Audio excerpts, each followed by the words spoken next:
Thanks for being a part of In the Trenches with Dave Lapham, brought to you by First Star Logistics. And our guest in this episode, the man in the middle, DJ Reader. As the old saying goes, it all starts up front. And DJ Reader is the leader of the pack in terms of being an immovable object. You are not going to single block DJ Reader and expect to knock him off the line of scrimmage. In fact, if you put two on him, you're not going to knock him off the line of scrimmage. And he'll keep those linemen from getting up to that linebacker level. He'll keep Logan Wilson and Jermaine Pratt free and easy coming downhill, making plays. DJ Reader is playing at an extremely high level. He's going to talk about what he's doing, talk about his teammates, talk about the opponents that they have just beaten and the upcoming opponents. Going to talk Bengals football at its finest. The man, the stud, DJ Reader.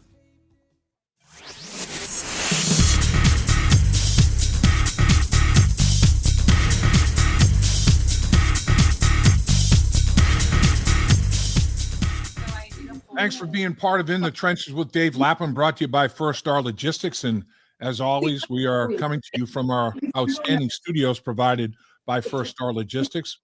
And we are talking to a man that is dominating in the trenches. He is the man in the trenches. We're talking about Pro Bowl nose tackle, DJ Reader of the Cincinnati Bengals. And I'm telling you, my man, if you don't make the Pro Bowl this year, there should not be a Pro Bowl. Man, we'll see, man. You know how that goes. That's the whole thing in itself, and we'll see. I hope it goes that way, man. Unfortunately, I hope we still playing, but we'll see. Yeah, you are playing at such an extraordinary level, and let's just look at the last game against the Cleveland Browns. You have 5 solo tackles as a nose tackle. You have 5 solo tackles, and then behind you, a linebacker by the name of Logan Wilson has 14 solo tackles, 17 total. So you guys combined for 19 tackles right in the middle of the Bengals defensive football team. I mean, how big was that? Man, it was huge, man. It was huge for us, anytime I can clean the picture for Logan a little bit, it always means a lot. And then, just me being able to make my plays, I was glad he left a couple plays out there for me. So I was able to make a few. He left a few out there for me, let me make a couple. So I was just appreciative of him, man, just doing his thing. You want to do that? Yeah. I mean, there's an old saying, and you played baseball, you were a catcher. And I believe in this old saying that, if you're strong up the middle defensively, like in baseball, catcher, second best, shortstop, center field, you're strong up the middle defensively, you got a good defense. You're strong up the middle defensively in football, nose tackle, linebacker, safeties. I mean, all you got is DJ Reader, Logan Wilson. Then you got Bell and Bates in the secondary. Man, that's pretty good up the middle defensively. Now that's a good start, isn't it? Yeah, we're definitely good through the middle. And, the guys on the outside, they got speed and athleticism. We're sturdy through the middle and got athletic build on the outside. So I think we built pretty well. Yeah, I'm telling you, man.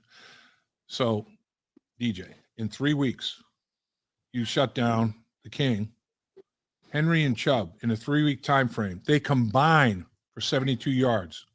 Combined. I mean, that's extraordinary. In the second half, Cleveland rushes for 6 yards. I mean, that's nuts. That's crazy.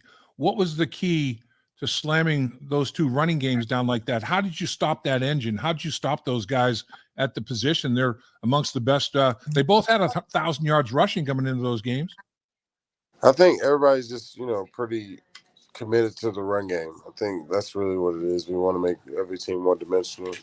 So, I think they're just committed to the road game, and everybody's focusing in on it. They know what they got to do and make sure if we can make a team one-dimensional, we feel like we got a really good chance in that game.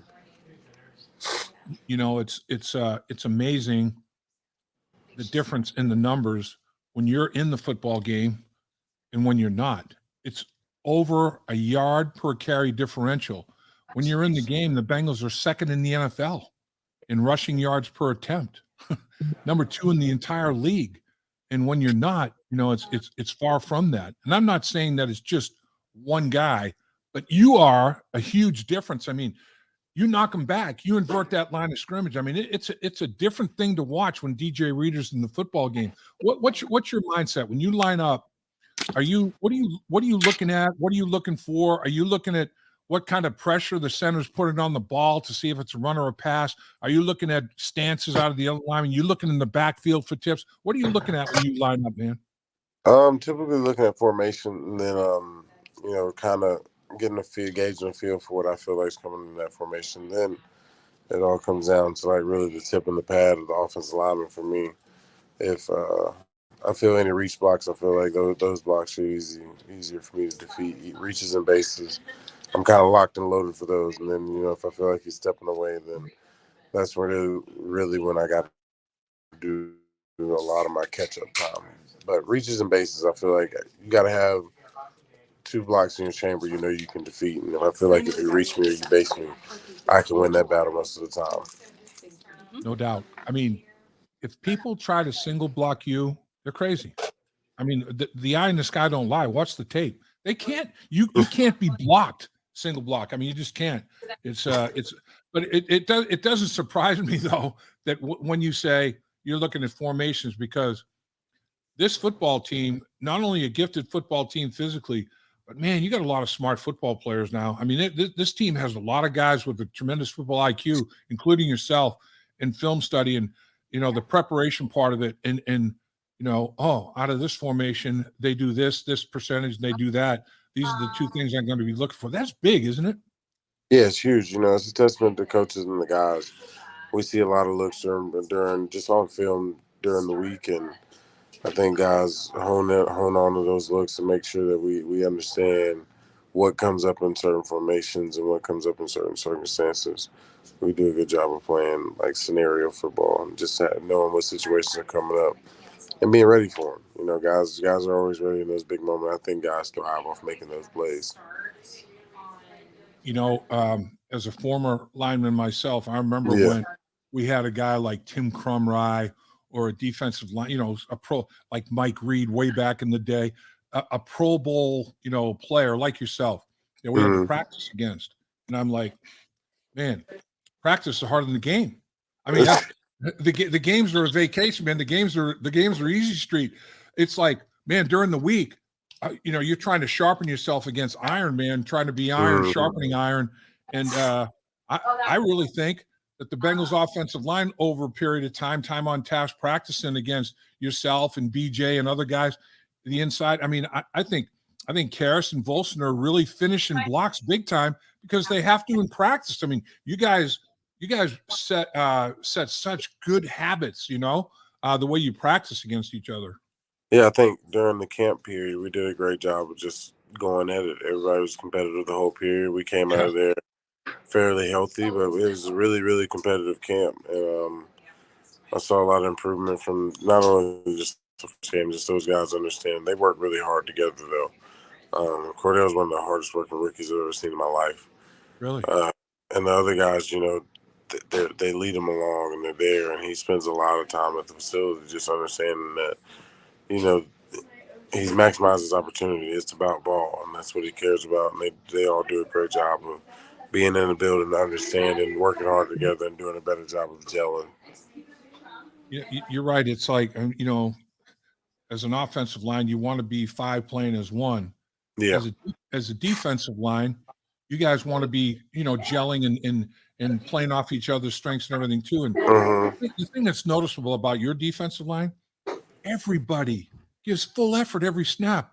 Hubbard, Hendrickson, you know, uh, BJ Hill, you're the prime example of it. I mean, it kind of like it's contagious, right? I mean, everybody. I Yeah. don't want to be the guy that's not giving the effort. You put the tape on, it's like, man, those guys they're busting a little bit more. I don't want to be the guy that ain't busting it. It gets contagious, right? Yeah, and it's held in the standard in our room. You're gonna empty the tank, and if you don't got anything left, you got to trust that you've prepared that young guy next to you to be ready to go in there at any moment and be able to go in there and get you some plays off and let him do his thing. If he's in there hot, let him go out there and strike. I'm never going to be a player. If I see a guy out there who's hot, if me or Josh are hot, I'm never going to be a guy who's like, no, no, no. I'm going to be like, let Josh play. Let him spin. Let him play. Let him play a little bit.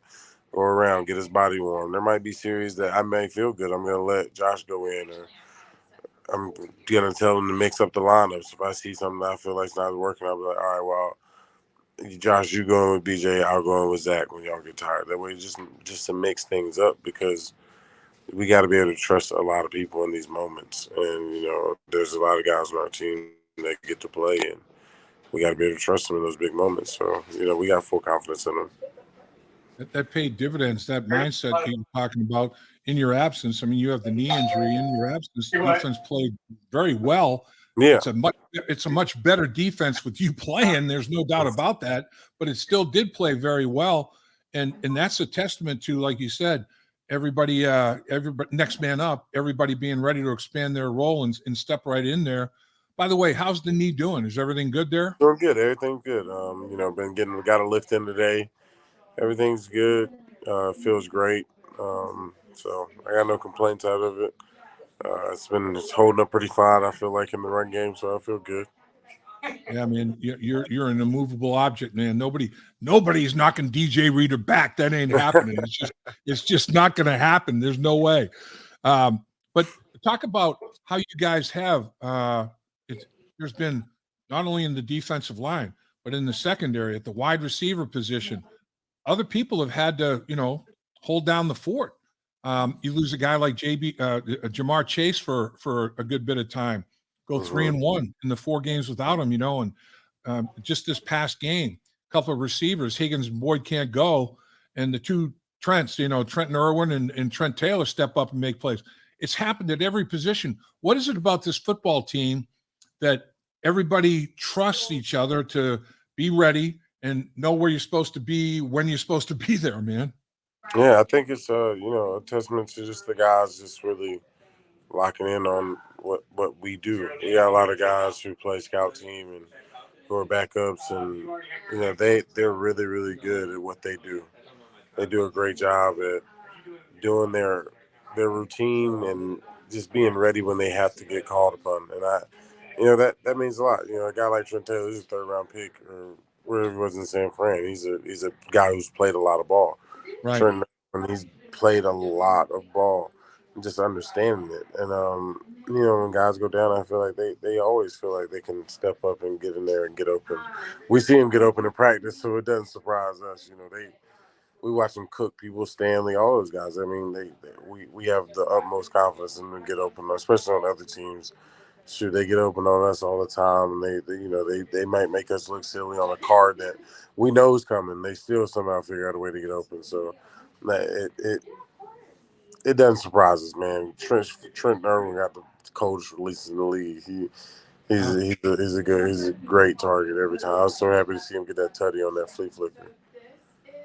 I'll tell you, you in a 3-week period, you face two rushers that have gone for over 1,000 yards, and then in between there, you have to deal with Mahomes in a Mm-hmm. totally different type of offense, and with Kelsey, that 1-2 dynamic duo, and you guys shut all of it down. Lou Anarumo having great faith in the versatility of his players and how much he can put in his packages and how much he can disguise things because he knows you guys can not only handle it physically, everybody can handle it mentally. How excited are you guys when the game plan's presented on Wednesday to see what Lou's got going on this week? Oh man, we just know it's gonna always be something different. We usually have most of it in though. Just things we practiced or things we went over. We just always got to bring it back up because our offense. I think the weapons we got on offense, it presents a lot of challenges during camp. So we have to put things in to make sure we prepared out there at practice. So Huh. going against that offense all the time, you got to put things a lot of different stuff in. All those guys can do something different, so you got to try to mix them up. You got to try to confuse Joe back there, maybe get Jamar thrown off his route a little bit. So it's tough on us, just going good on good, and then mixing the guys throughout the season. We've been fortunate that the guys are competitive. We feel like we can play with anybody. And that's an interesting point, that it is competitive, at training camp, and nobody Mm-hmm. wants to be embarrassed. And you will, it's like mini schemes to stop each other that day in Yeah, practice. That's yeah. all I good mean, shoot, stuff. you scheming up the whole day. There's certain periods that aren't scripted, and you're scheming up the whole day to try to get this one play open. Or you know that this everybody's got a tough down. I always tell people this on the field. Everybody's got a tough down. You know it's going to be a tough down on your team, even if it is scripted. You just want to see how they're going to react to it. And as a player, you never want to be embarrassed. So you just out there, you're trying to make sure you're on your stuff. You understand what's going on. Yeah. Yeah. That's excellent. That's really, really, really good stuff. Joe Burrow. Yeah. Let me get your perspective from the defensive side of things with a guy like Joe Burrow. What does Joe Burrow mean to the defensive side of the football team? Oh man, I don't think people realize how competitive that kid is at everything, no matter what we're doing. He's a killer back there. He's super competitive. He's really, really athletic. He's smart. One of the things I love about Joe Burrow is he keeps two hands on the ball. Mm-hmm. I don't know if people pay attention to it as much as I do, but me being a defensive lineman versus the quarterback, he's Mm-hmm. always got two hands on the football. Right. Which, like, as a player, you feel so much safer when he's just back there moving around, especially even when he's moving around at will. Maybe he might throw a throw here or there, but like I feel so much safer when he has the ball in his hand because he's always got two hands on it. He's super smart. He goes through his reads, and he's going to be out there. And that's another thing he does that's super cool in camp is just he gets to chatter. He chatters back and forth. He has his little jokes and stuff, and he's out there playing chess. He's a really, really impressive young man in our locker room who's a really, really good leader. So let me ask you: have you played against the GOAT? Have you played against Brady yet in your career? Yeah, I have. I have played against him a bunch of times. I practiced against him, played against him, been around him a lot. So what are the similarities and differences with Burrow and Brady? Are they more cut from the same cloth than different cloth? I think just more so how competitive they are. You can Yeah. tell both of them truly, truly want to win, and it's not over until the game is over with either one of them. You see that locked in, that zoned inness that they both have, and also that younger, that calm, and when needed to be a leader, when you need to step up, when you need to say something, they both have that ability. Play style, I think they're decisive. I think they're a little bit different, but I think they're both very, very decisive people. So they know what they want. Even when out there playing, they're not out there making up their mind on the fly. They kind of know where they want to go. They're being decisive and accurate with what they got going on. And I Well, think they both move really well inside the pocket. Even Brady at an older age, just his awareness inside the pocket, the way he moves, whether it's getting the ball out, getting down, not taking a big hit. He might take a sack, but it might fall down. He might get down last second. He's very smart. Joe's a little bit younger, a little bit more athletic in that aspect. So I think yeah, he differs in that aspect. He can still get out and run a little bit. right. He can extend and create. Brady's not going to go Yeah, and inside the he's a pocket. lot And faster, so he can create. right. I feel like when he gets an open field, he feel like he about to score every time. I see that look in his eye every time. So Brady, I agree with you. The pocket manipulation, just a little slide move here, step up in the Mm-hmm. pocket there, and all that Mm-hmm. kind of thing. And it's mind-boggling, DJ, that this guy, 45 years old, has thrown more passes than anybody in the NFL and has completed more passes than anybody in the NFL. And the ball still comes out of his hand with some juice on it, Juice. man. It Oh, does. It does. It's the craziest thing to think about. I was talking to one of my friends the other day, and he's like, dude, one of my older friends, he was like, man, I'm 45 years old. I can imagine throwing a baseball 40 times in a day. He said, my shoulder would fall off. He's out there throwing football and people hitting him. He's like, it's crazy. He said, it's insane.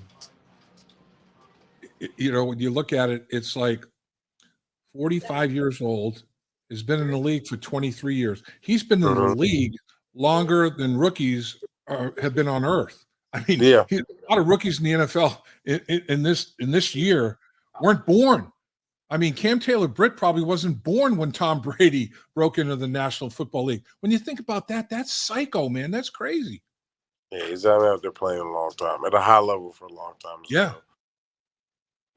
So when you look at tape, what do you're just that studying that beginning that process, but numbers say they throw it more than anybody in the NFL and they Mm-hmm. run it less. Their attempts Their yards per game, their yards per carry, all of it is last in the league. I mean, they're almost like Brady getting the ball out of his hand quickly with their quick game, their screen game. It's an extension of their running game. They don't really the running game's kind of like a stepchild, isn't it?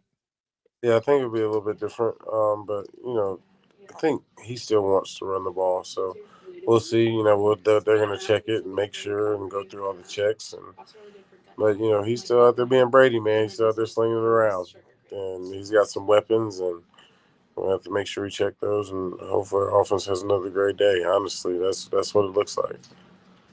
So when you're looked at tape at this stage, I know it's early stages in the week, but what do you see out of their offensive line? Is it a pretty decent group? Yeah, got some athletic players. Uh, we're gonna have our hands full, and we're gonna definitely have to make sure we're doing a great job of being on our P's and Q's. They run some interesting stuff, some schemes, and how they block certain things up. So I'm excited. So when you look at it, you guys have done a great job of they got to play us. That's Yeah, the mantra this year. They got to play us, and you've won 5 in a row by thinking about being 1-0, every single week, which is the way you got to approach it. If you can do that 4 more weeks, you're number one seed in the AFC, the number one seed. You win the last 4 games, 1-0, 4 more times. You control your own destiny totally. I mean, once you get into the month of December and into January now, the way the schedule's out, I mean, that's all you want, right? Is to be able to yeah, say, I can control my own destiny. yeah. You want to have the chance to be able to say you can control your own destiny. That would mean a lot to us. So we just gotta go out there and keep winning, man. Just one game at a time. Take care of business this week, and then next week, and then the week after, and I tell you the way I look at it. I don't even know who we play week to week to week. Every week it comes up, I know we got another game. And Yep. on Monday, I start looking at film of that team, and I'm excited about what we got to do. But I don't look too far in advance so that I don't go ahead and mess up my odds by having my eyes on the wrong prize. I love it. I love it. So I'm not saying that it was a good thing to have the knee injury, but the fact that you had the knee injury and you've rehabbed it and you're feeling good with it, and we're able to maybe less wear and tear on the rest of your body, do you actually feel better going down the stretch of this season than maybe you have in the past overall physically, or is it about the Yeah, same? yeah, I feel really good. I feel like I kind of felt feeling to this point kind of last year. I felt like this year I started off feeling so healthy that the knee injury kind of set me back, but I feel like I'm right back to where I need to be. So I feel good. Body feels good. The rest of my body feels fine. So I'm excited. The next couple of weeks we're gonna keep it rolling and keep it rolling until these playoffs, and that's our plan to keep it going. 1-0, just have a 1-0 season from here on out.